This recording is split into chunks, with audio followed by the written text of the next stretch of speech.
All right, hey guys, Danny Boy here from Manila's Wave 89.1. With me, I got the very talented artist whose music has been trending lately here in the Philippines, so it's only right that we sit down and talk to him. Welcome, Pink Sweats. What's up, bro? What's going on? Hey, man, I'm chilling. How are you doing over there? I'm blessed, man. Life is good. My family's, alive, breathing. I'm healthy. I'm breathing. Can't complain. Exactly, man. How you been doing during the pandemic? Where are you holding up at? Like, what part of the world are you in? I'm in Los Angeles. Okay. And I'm having fun, man.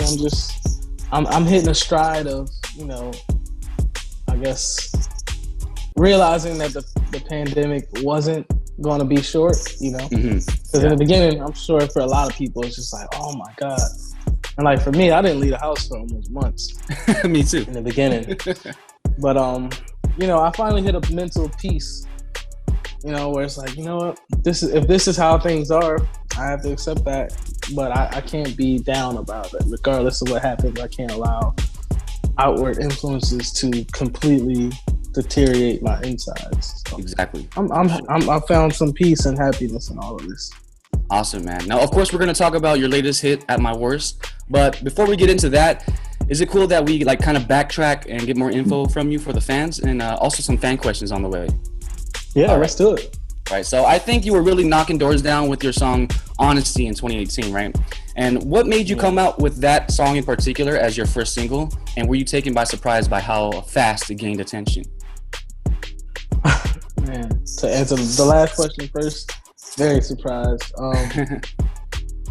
And what made me choose it is just I always try to be different. I don't like to, or I guess I'm not trying to be different. I was allowing myself to be myself, if that makes sense. Yeah, for because, sure. The climate of music is so different from what previous generations had. It's a lot of just music, just like have fun music. And for me, I like that kind of music, but I always had a soul where it's like, I just want something more. Like I want to feel like when I'm listening to something, it really relates to my life. You know what I'm saying? Like, I like listening to trap music, but I'm not trapping. You know what I'm saying? Right. That don't relate to me. It's just fun to listen to. But when I wanted to listen to what I say, beautiful music that's like painting pictures of things that maybe I haven't even experienced, I felt like I wanted to be a voice for that, where, in today's world, it's not as common as like the 90s where you had like Boys to Men and you had a lot of diversity musically. Like now it's kind of like rap or die, you know what I'm saying? True. Definitely, man. And it was well deserved, all the attention it gained. I wanted to bring this up. Filipinos are said to make the best covers. I don't know if you heard about that. Yo, for real? Yeah. Have you seen some of the covers of Honesty? I've seen a bunch. So Pink Sweats, man, your writing and vocal style is like so smooth. It's something that your fans here in the Philippines really identify with. We love sentimental songs. So just wondering, do you see and feel the love from your Filipino fans lately? So strong. It's like you would think I was there, and that's how much. Yeah, man. They love your music, and your song has been charting here since it came out. So we're gonna get into that in a bit. But moving a little bit forward from Honesty, one of my personal favorite songs of yours and videos was Body Eat Me. So hey, I'm gonna be honest with you. When I first saw the visual, I was surprised because I heard the song first, and then I seen the video. And I kind of like that contrast on how the song is very, very mellow and the video is kind of funny. So that contrast was dope. So what helped you, or what made you decide to approach that concept with the video that way? To be honest, I really did it that way because like the song was so old to me by the time I did the video. Okay. So it was like, I didn't really want to do the video, but my label was like, I think we should try a video. And I was like, okay. So I wanted to think of something that would make the process fun. You know what I mean? Okay. So I was like, creating a video that wasn't so serious and so spot on, because like sometimes you'll do a video where it's like the video is exactly step by step with the song. So it's like, I don't need, like, you can see that in your head already. Right. I wanted to do something creative and fun, and also put like hidden little messages in there where it's like, I'm the kid in the video, but really, like I liked older women when I was growing up. So I thought that was like a funny like thing where it's like you're like, not obviously I wasn't a baby, but it's exaggerating the imagery, you know. I loved it, man. I love the video. Before COVID officially like affected everyone, you released 17, right? And what was that process like, creating that track, and what were you hoping the fans take away from that song after hearing it for the first time, especially the first time? Oh wow, 17. I made that song like 4 years ago, and when I made it, it was like from a place of like grandeur, like something that I always wanted. Where I was like, dang, like I never been like madly in love with somebody at that time, and I never like really seen a bunch of marriages. Like I never saw like a bunch of happy marriages. So I was like, dang, I want to make a song for people where they could listen to the song and outside of the number 17, like see themselves, where it's like, dang, when you fall in love, you're not trying to, you know, when you get married, oftentimes you're not getting married to just break up. You know what I'm saying? Like, you're not like, oh, I'm about to get married, and you're about to break up. Like, yeah, that's not normal. You know what I'm saying? Most people get married with the idea of forever, and I just kind of wanted to create a song for those people who are like, you know what, I want to be with this person when it's unfavorable, not always when it's like, you know, when we young and we hip. And also I had like a funny idea where it's like, you know, you hear a lot of guys, especially guys, we do like, you know, like, I'm just living my life right now. Like, I'm just having fun. I'm doing me. So like in my head, I was like, that's crazy. So you want to give your person that you love all your old dusty years while you don't just did whatever you wanted when you were younger. So that's a good way to look at it, man. All right. So earlier, you said that you like to make music that's a little different from like the current state of, or the landscape of, I guess, R&B, your genre or whatever. But one song that I really liked from you, what was a little different in my opinion, was when you did Icy, right? That came out not too long ago. A little more upbeat and dancey, and it kind of shows a different side to you, I guess. Can you talk about the choices you made in that video with the retro shots, throwback vibe with that? I went to BET Awards, and I had saw Morris Day perform. Okay. Oh no, I'm sorry, it wasn't BET. It was Soul Train Awards. I apologize. Soul Train Awards, and I saw Morris Day perform. And then I went on the internet after that because they was just grooving. They was old heads like in there. I was like, yo, that's so dope. And then I went home and I just started listening to a bunch of their music. And I was like, wow, like I think I could create something like that. And nobody would expect it. And also, it's not really like, to me, it's not really about songs being like, oh, a hit. This is a hit. This needs to be like, for my team, like obviously they want that. But for me, it's like, I just want to create a story. Like, you know, if somebody finds my music, I want to create like an exciting story. Like nobody wants to read a book that's like the same all the way through. You got highs, lows, and it's like, for me, I just want to create an overall story that when somebody finds my music, they think they know what Pink Sweats is, and then they come across that and they're like, oh, like, wait, he wrote and produced this too? He produced the other song? Wait, there's really no limits to this guy. Like, exactly. I want to stay on this journey. I want to stay on this story. Like, I want to keep reading. What's the next thing? You know what I'm saying? For me, that's how I look at it.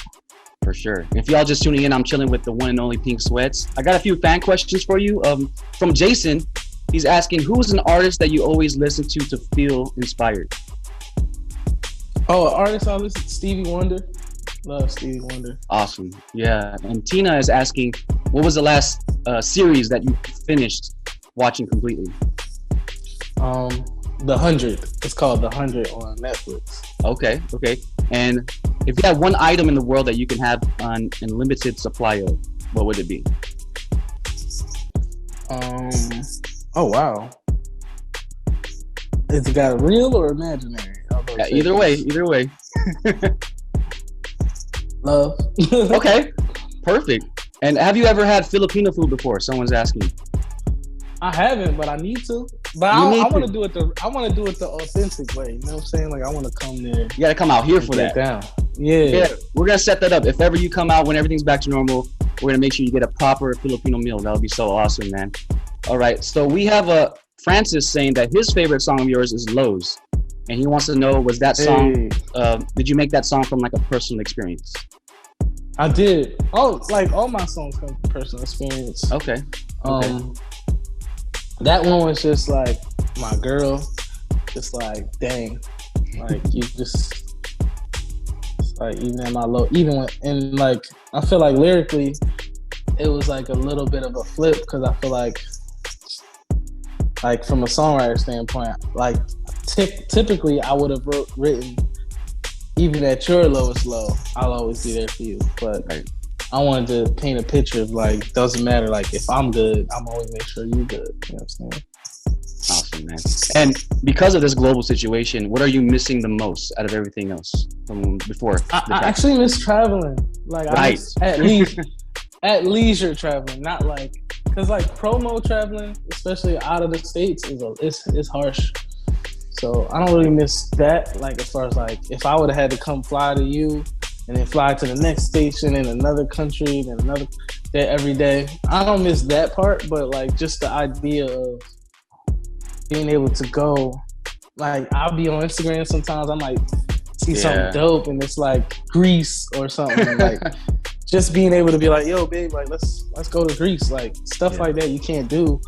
And for me, I was just getting started. Like I'm like, yo, I'm starting to travel. Yeah. I'm like taking my family places and stuff like that, just experiencing the world together.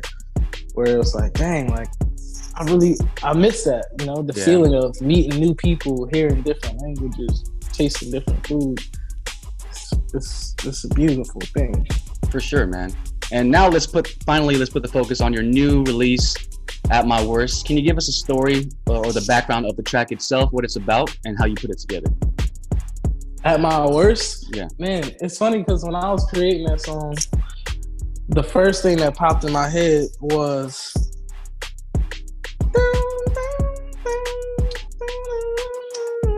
so I already had the bass line. So I'm like, all right, cool. And then immediately I heard that top line in my head, and I was working on it with this guy. He's a producer too. His name's John Hill, and we were just like producing it. And I was like, all right, let me add the drums like on the boots, and then he added the guitar over the bass line. Mm-hmm. And like when I walked in the booth, that was just the first thing that came out. It was like, you know, yo, and I was like, oh, this feels good. It feels good, man. When I first heard it, I felt good immediately. And you know, that song, the melody is so infectious. It's been stuck in my head forever. So like, you know, I find myself humming it randomly. Like I'm just washing the dishes, I'm doing the laundry, whatever, I'm humming that song all the time. So it's amazing. And speaking of laundry, feel happy, right? It does, immediately, right when the first chord comes in.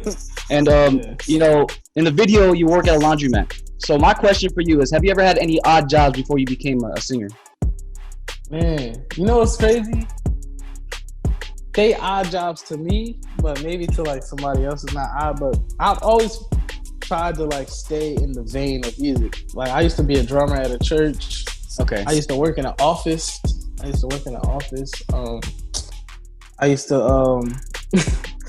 to actually help my dad clean up like churches and stuff. Like he would like go in and volunteer to clean up. So like when I was a kid, I used to do that. And then I used to work at Chick-fil-A. I don't know if you guys got Chick-fil-A out there. We don't, but we know what it is. Yeah. Okay, yeah. I used to work at Chick-fil-A.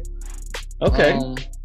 So to me, those are odd jobs because I always knew since I was a kid that I wanted to make music. So it's like, this is nothing related.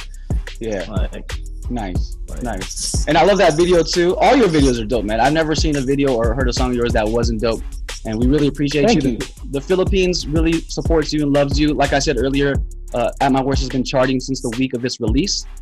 And you know, anything you want to say to your fans out here in the Philippines and those watching around the globe right now? I appreciate y'all for real. Like the love that y'all give me is very much appreciated, and I hope that I could come there and just like return that energy via a show or performance or sitting down with some people eating some good food, whatever it is. I got you. I just want to Yeah, I want to come out there and show mad love because it's real. I appreciate it. Definitely, man. Like I said earlier, when everything's back to normal, we got to have you out here. We're going to feed you. We're going to sing all your songs along with you. You're going to feel the love even more in person. So once again, ladies and gentlemen, Pink Sweats, thank you for your time, bro, and best of luck to everything you do. Thank you, man. Blessings. For sure. God bless. Danny Boy signing out. Peace.